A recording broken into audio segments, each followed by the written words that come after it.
적인 값과 을에 대해서 함께 말씀을 나누도록 하겠습니다. 우리가 지난 시간에 하나님께서 이스라엘 백성들에게 안식의 원리와 희년의 원리를 가르쳐 주셨다, 이렇게 말씀을 같이 나눴습니다. 6년 동안은 농사하지만 7년째에는 경작하지 말고 자연스럽게 얻어진 소산물들은 가난한 사람들과 나그네들을 위해서 쓰게 하라, 그렇게 말씀을 드렸습니다. 또 50년째에는요, 희년이 되어서 종들을 돌려보내고 빚도 탕감해 주라, 이렇게 말씀하셨습니다. 이렇게 안식과 희년에 대해서 말씀하신 이유는 두 가지인데요. 첫째는 400년간 종되었던 이스라엘, 너희를 구원해 주신 하나님의 은혜, 하나님의 은혜가 아니었다면 너희가 어떻게 자유함을 얻을 수 있었느냐. 하나님의 전적인 은혜로 너희가 자유함을 얻었으니 너희도 자유함을 베풀라, 이것입니다. 두 번째는 너희가 그것을 지키면, 안식과 희년을 지키면 하나님께서 그 땅에서 안전하게 살도록 인도해 주실 것이다. 그리고 그렇게 하면 모든 필요를 하나님께서 채워 주실 것이다. 이 약속을 주시는 것입니다. 하나님이 채워 주시기 때문에 안식과 희년에 대한 하나님의 말씀을 믿음으로 받을 수 있습니다.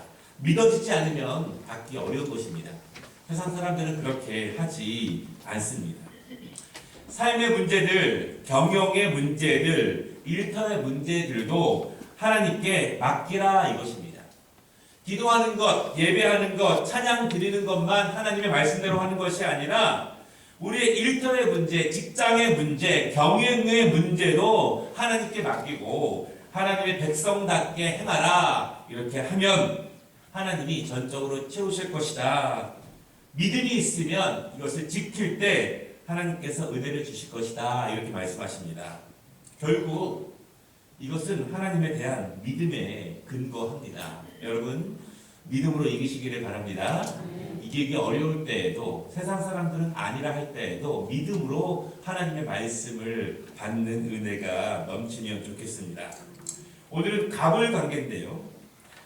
이 갑을 관계는 지금 한국 사회에서도 많은 문제가 됩니다. 핵심적인 것은요, 인간다움이 사회에서도, 직장과 일터에서도 인간을 존중하는 그것들이 나타나야 한다, 이것입니다.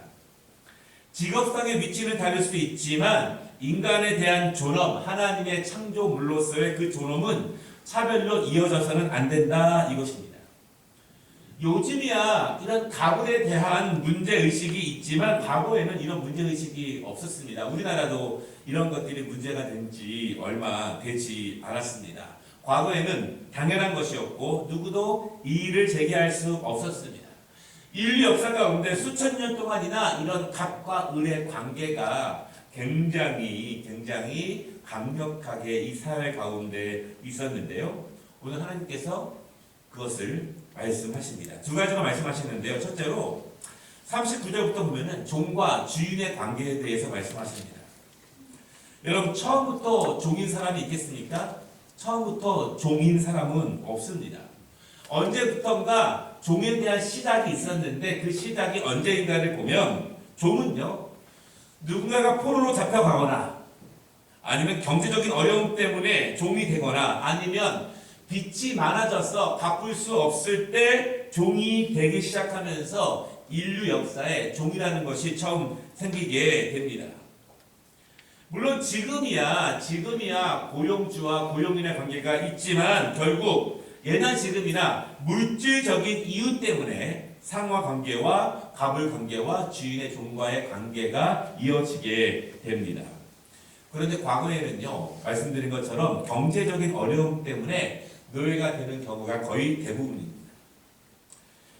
그런데 뭐라고 말씀하고 있냐면, 사실 여러분 성경에 보면은요, 가난은 예나 지금이나 대물림 되는 경우가 훨씬 많았고요, 과거에 대물림 되는 경우가 훨씬 많았습니다.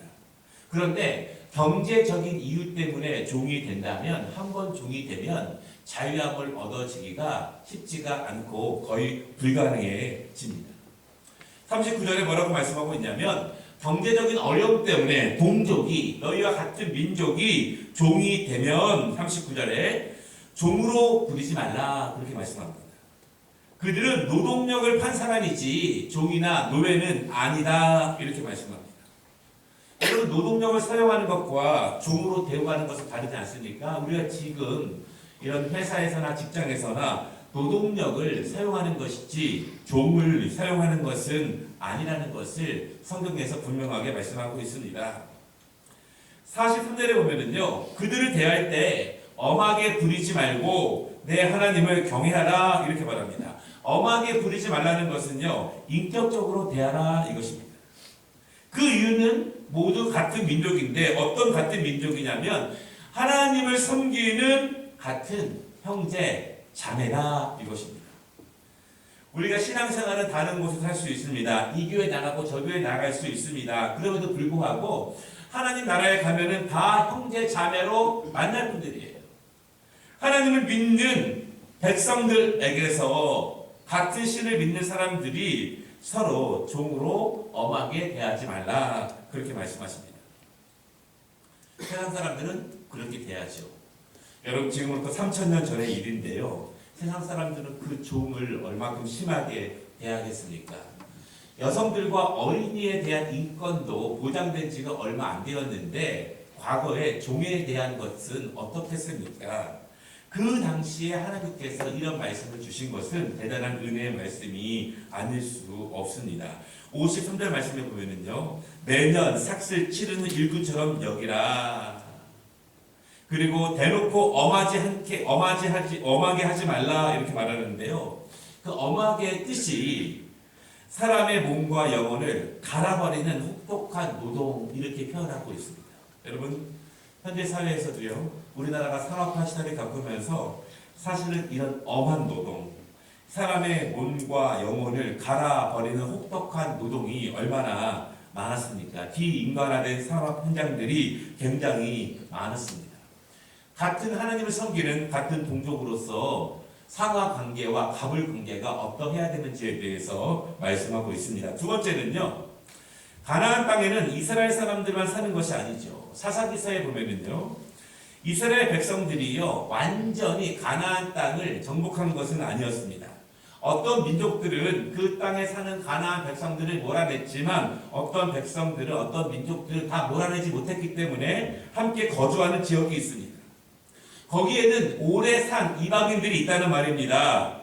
그들은요 오랫동안 터를 잡았기 때문에 경제적으로 부유했습니다. 안정적이었습니다. 또한 강했습니다. 그랬기 때문에 이스라엘 백성들이 쫓아내지 못했겠죠. 그런데 이스라엘 사람들 가운데에서 경제적인 어려움들 때문에 이방인들에게 종이 되는 경우가 많다 이렇게 말씀하고 있습니다. 그랬을 때 어떻게 해야 되느냐 그것을 말씀하고 있습니다.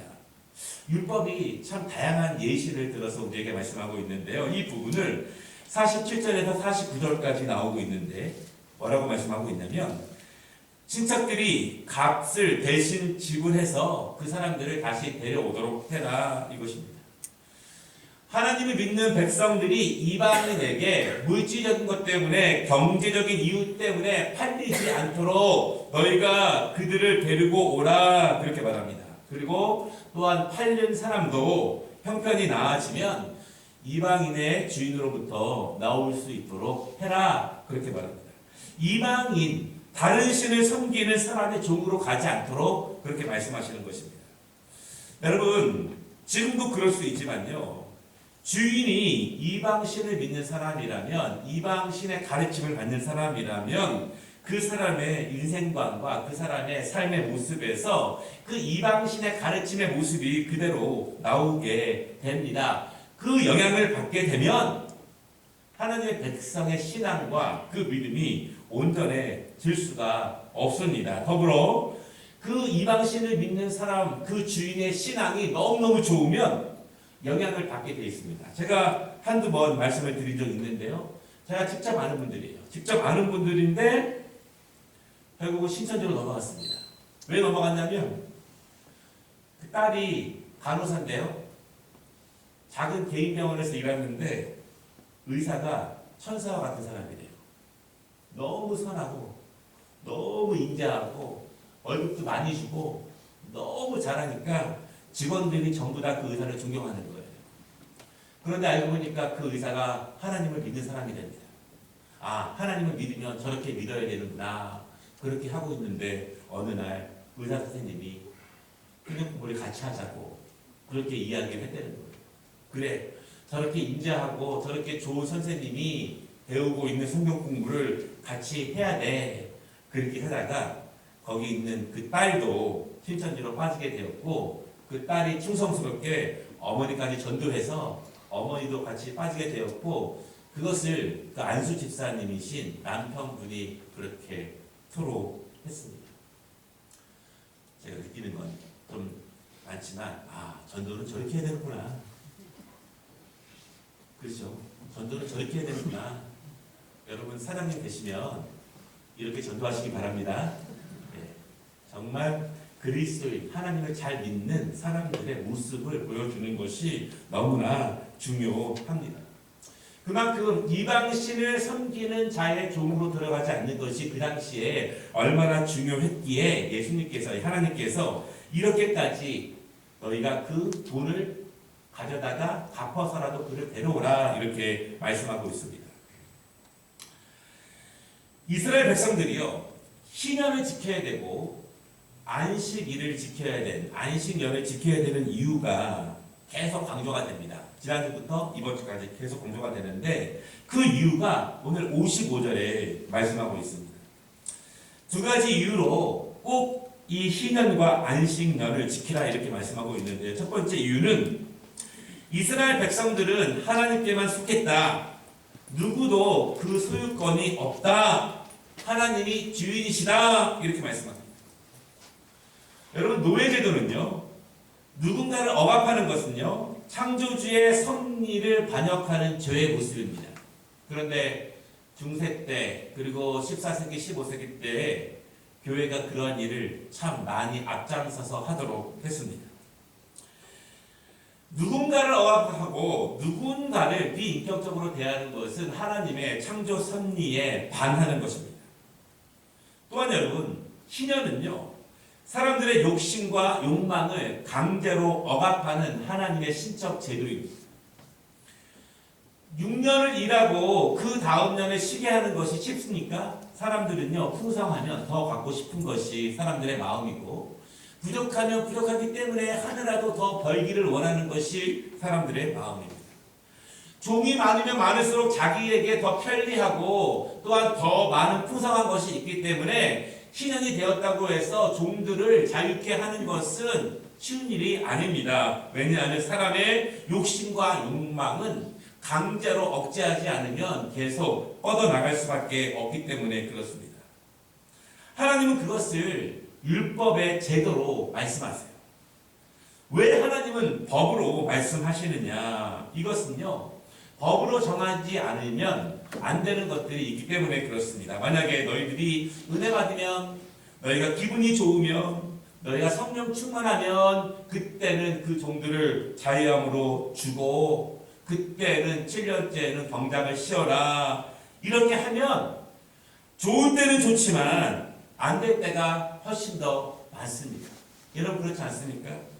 예, 좋을 때는 뭐라도 다 줄 수 있는 것이지만 안 좋을 때 어떻게 했습니까? 안 좋을 때, 기분 나쁠 때, 서운할 때, 농사가 안 될 때, 흉년이 될 때, 그때는 그냥 그렇게 넘어가다 보면, 그렇게 하다 보면 하나님의 말씀이 온전히 지켜지지 않습니다. 협상을 하게 되고, 그리고 하나님의 말씀이 온전하게 상황에 따라서 지켜지지 않기 때문에 하나님은 그것과 관계없이 강제로라도 지키라고, 강제로라도 인간의 욕망과 욕심을 억압하기 위해서 하나님은 희난과 그리고 안식년의 제도를 만들어 주신 것입니다. 너희가 그대로 하면 손해가 날지라도 순종하면 하나님께서 갚으실 것이다, 이렇게 약속하시는 것입니다. 여러분, 하나님께서 우리에게 법으로 주신 이유를 기억하시기를 바랍니다. 법으로 주시지 않으면 은혜 받을 때는 뭐든지 다 지키려고 하지만 은혜가 떨어지게 되면, 식어지게 되면 아무것도 이루어지지 않게 됩니다. 하나님이 희년과 안식년을 주신 두 번째 이유는요, 결국 종이 되고 노예가 되는 것은요, 결국 그 당시에는 경제적인 문제였습니다. 그런데 신현 제도가 없으면 가난은 대물림 됩니다. 노예의 자녀들은 또 노예가 됩니다. 왜냐하면 종으로 살아가는 한 경제적인 독립은 불가능하기 때문입니다. 언젠가 자유함을 얻어야, 언젠가 종으로부터 벗어나야 다시 시작할 수 있는 기회가 주어지게 됩니다. 신현이 돼야 어제까지 종이었지만 오늘부터 자유인으로, 내 힘으로 또한 내 지혜로, 내 능력으로 자유함을 가지고 다시 자신의 인생과 가정을 일으킬 수 있는 힘과 원동력을 얻게 됩니다. 하나님께서 이 창조 섭리는요, 가난의 대물림에 대해서, 그러한 사회 시스템에 대해서 그것은 하나님의 뜻이 아니라는 것을 여러 가지 방면으로 우리에게 알려주게 됩니다. 다른 사람들은 조금 손해가 되겠죠. 주인은 조금 손해가 되겠죠. 그러나 그것을 믿음으로 감당하면 하나님이 채우실 것이다. 이렇게 말씀합니다. 신년의 마지막 가장 중요한 의미는 신학적인 의미인데요. 예수님께서 다시 오시는 날, 그날은 영원한 신년이 될 것임을 선포합니다.